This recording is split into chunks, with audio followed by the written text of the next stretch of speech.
Welcome to this painting tutorial. How's it going, everyone? Welcome to this video. This time I'm going to paint an Ironjawz Brute from Age of Sigmar, but before I start I want to say that this particular model could benefit from sub-assemblies because some places can be hard to reach. If you try and paint it completely assembled as I did, it's possible, but you won't have to reach in between armor plates to make sure everything is painted. These colors can be translated to 40k orcs, and you can use 40k color schemes for Age of Sigmar orcs as well. I hope you enjoy this video, and I'm going to start. I'm going to start by priming the model in gray. I'm going to use very light tones for the skin, so I need a light base. You can use white or gray. You can use black as well, but it's going to be harder to cover. I'm using surface primer from Vallejo through an airbrush. You can use any other primer that you like. I'm going to start by painting the skin with Straken green. Make sure to thin down all your colors as always, and this is the most deepest area on the model that is below the cloth and the armor. So make sure to paint all of the skin with this color, and this because I have a fully assembled model, you can make sure to paint very close in the areas in between the armor without worrying about painting other stuff that doesn't have to be green. And this is a good time to paint all of those the best as you can. After 2 coats of that, I'm going to move on to paint the pants, and for that I'm going to use Thunderhawk blue. The pants can be any color that you like. I would suggest using a neutral tone. I saw blue too on the picture, so I decided to use blue, but you can use browns, grays, or any other color that you like. Just try to not use a very bright color so it doesn't overpower the rest of the miniature. This Thunderhawk blue, it's a little toned down blue, so it's good, it looks pretty good. And do the same on the pants that what you did in the skin. Next, I'm going to use Screamer Pink to paint the inside of the mouth. And in this step, you don't have to worry to paint the whole thing. Just make sure to paint the tongue. The inside of the mouth is under very heavy shadow, so it won't be even possible to see. Even if you're trying to turn the model and see that it's not painted, you would need a light to look inside the mouth. So you just make sure to try to paint the best as you can, all of the area inside the mouth as good as possible. Next, I'm going to move on to paint the dark leather in between the boots, the straps, and the belt and stuff like that. Any other area that you want to be very dark leather like this, you can use Rhinox hide. And with this color, I'm just going to paint those areas very quickly. I'm using a size 2 brush on the boots because they're pretty big, but you have to change to a smaller detail brush on some of the places that are smaller, so that you don't paint over areas that you don't want to. After a couple coats of that, now it's time to paint the armor. For that, I'm going to use Vallejo model color black. You can use any other black paint you want, but I like this color particularly because it's very matte finish. It doesn't shine almost at all. It looks pretty good. And just thin it down and use it all around the armor of this model. The places that needed to be painted that are below the armor are pretty much finished on the base coating. And now we're going to move on to paint these areas now. Next, I'm going to move on to paint the silver. For that, I'm going to use Leadbelcher. For this, I'm going to use in every metallic detail on the model. Pretty much it's just the weapons. I often recommend to paint these areas black first because it's easier to cover over black with silver than white, because when painting over white or gray, sometimes it's difficult to see if you painted well an area and it looks a little bit transparent. So give it a couple coats and make sure to paint everything, but it's fine. Next, I'm going to use Rakarth flesh, and with this color I'm going to paint all of the cloth parts around the model. That could be the inside of the wrists that tie the armor to the arms, and the grips of the swords, and any other part that looks like that, like a ribbon-y part that ties things together. You can paint with this color just to make it different from the brown from the Rhinox hide. If you want, you can do it with the same color if you want, but make sure to use a small detail brush so that you paint these areas that are very small and you don't paint over the other areas that you don't want to paint over. Next, I'm going to use Zandri Dust, and with this color I'm going to paint all of the bone around the model, and I think that's the last of the base coats that we need to do. Just make sure to paint the inside of that jaw, in between the model's face and the bones that he has hanging around his neck. This is a little bit difficult, just use a small detail brush, or if you can paint this model in sub-assemblies, just leave that part off, so that it's a little bit easier. But it's not terribly hard, it's just a little bit hard to not paint the face when you're trying and paint this area. One last thing, I'm going to paint the gold with Retributor armor very quick. These are very small details here and there, like little rings on the sword and that little golden tooth on the jaw decoration that he has on the neck. Now that we've finished with the base coats, I'm going to move on to the washing. I'm going to start with Athonian Camoshade, and with this color I'm going to use a small detail brush and try to paint all of the recesses on the green skin of this model.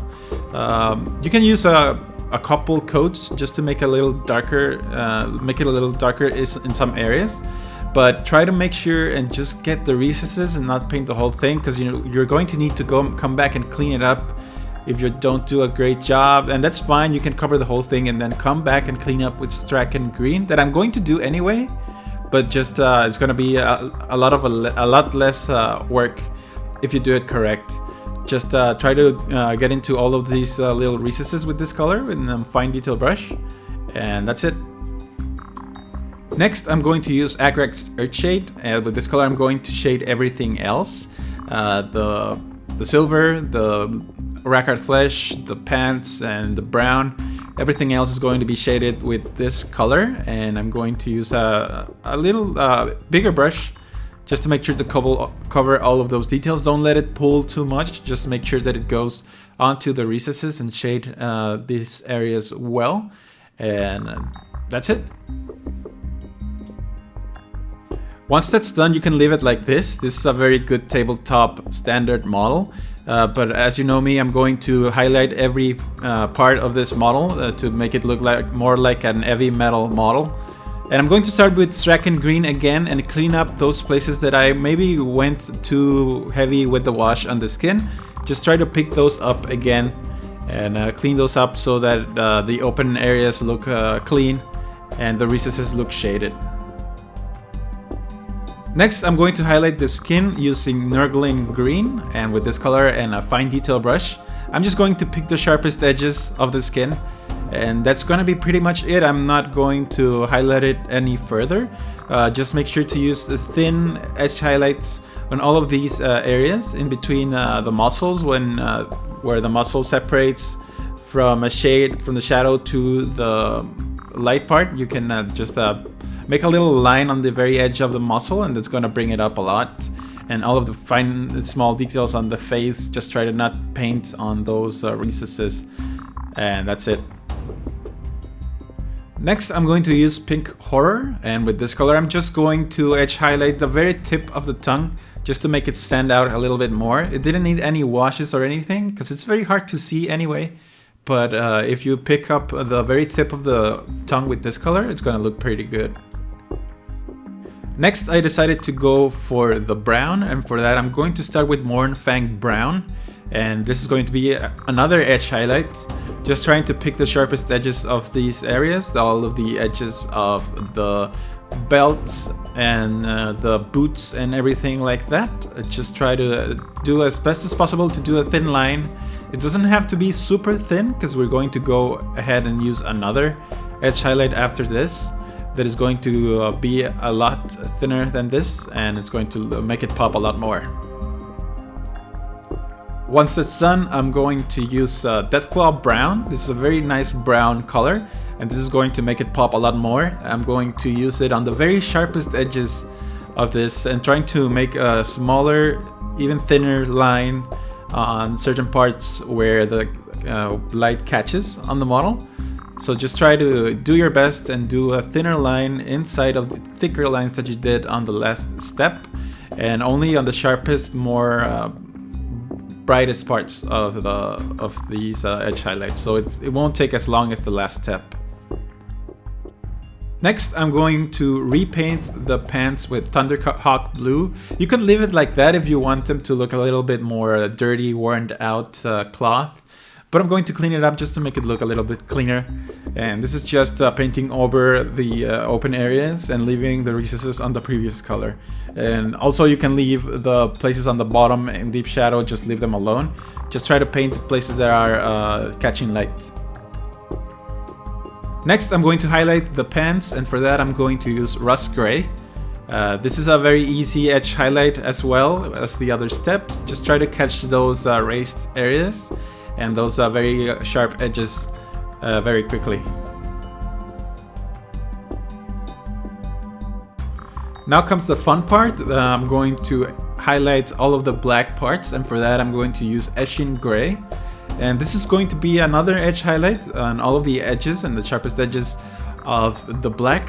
But also you have to color in like this little pattern that has like a rocky feeling to it. Try to find those edges and do a small thin line with a fine detail brush on top of those little edges, and make it look make the texture stand out a lot more, because it looks a little bit flat without it. So this is going to bring them up and make it look very popping, and it's gonna catch the eye and make the texture a lot more apparent. As we did with the brown, we need a second edge highlight, a very bright one, so that it catches the eye, and this one's going to go to all of the sharpest edges on the armor, and also the intersection parts on the little pattern of the rocky armor.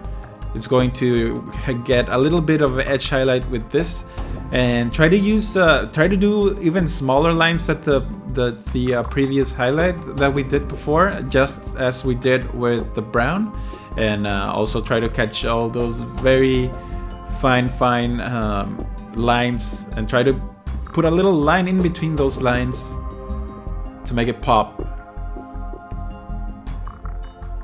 Once that's done, I'm going to move on to the silver, and for that I'm going to use Necron compound, and this is a very light dry brush. It doesn't have to be very heavy. I'm going to be as subtle as I can just to catch those edges and the texture on the blades, but we're going to edge highlight a little bit more with another step after this. This is just a very general highlight with dry brush. Once that's done, I'm going to move ahead and use Stormhost Silver. And with this color, I'm going to re-highlight all of the blades and only on the sharpest edges, just to make sure that they're very bright edges. And I'm going to do the serrated kind of look on the blades to make it look like it's very unskillfully sharpened with maybe sharp rocks or something like that. And also with this color, I'm going to pick all of the small details on the armor that are going to be silver, just to give them the highlight that they need, and all of the smaller parts that weren't able to be dry brushed. Next, I'm going to use Palid Witch Flesh, and with this color, I'm going to highlight all of the cloth areas that we painted with Rakarth Flesh. This is just an edge highlight, or pick up the brightest edges whenever you can if they're too small for you.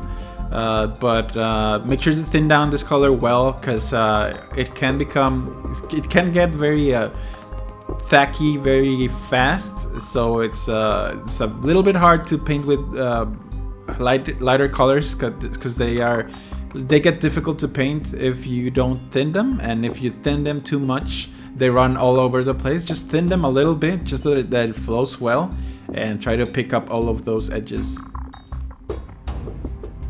Next, we need to highlight the bone. For that, I'm going to use Ushabti bone. In this step, you can mix and match whatever you like. If you want to paint the whole area and just leave the recesses on the previous color, you can do that, or you can, like me, just do an edge highlight and leave very dark patches of washed Zandri dust that look very good, very contrasting on the miniature. You can do it like that, or you can just cover most of the area and just leave the recesses. So whatever you like the most. Some areas look very nice with this very worn down brown color with the wash and the Zandri dust, but you can do it however you like.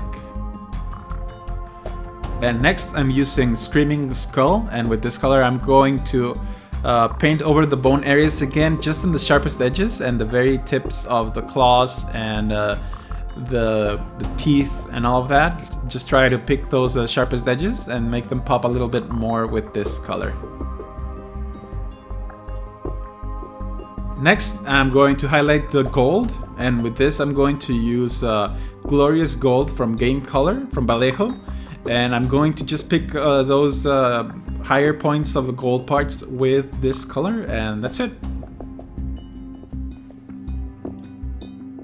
And the last thing that I'm going to need to do for this model is just to paint the eyes, and for that I'm going to use Evil Sunz Scarlet and just put a little dot of red on those eyes. This is going to be a little difficult if you don't have a very fine detail brush.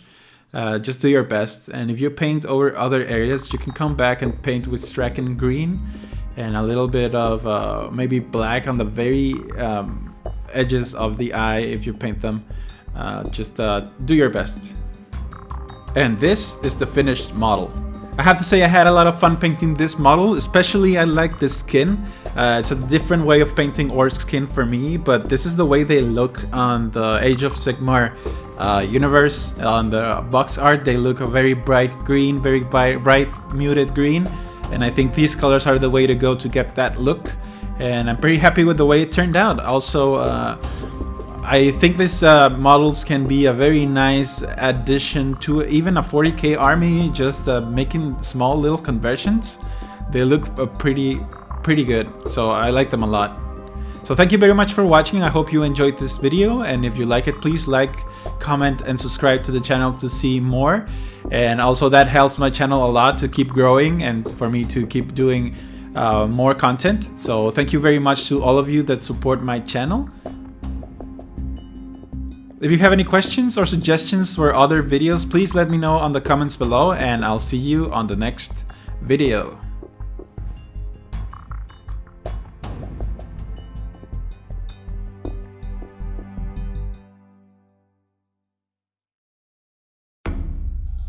You stayed. Great!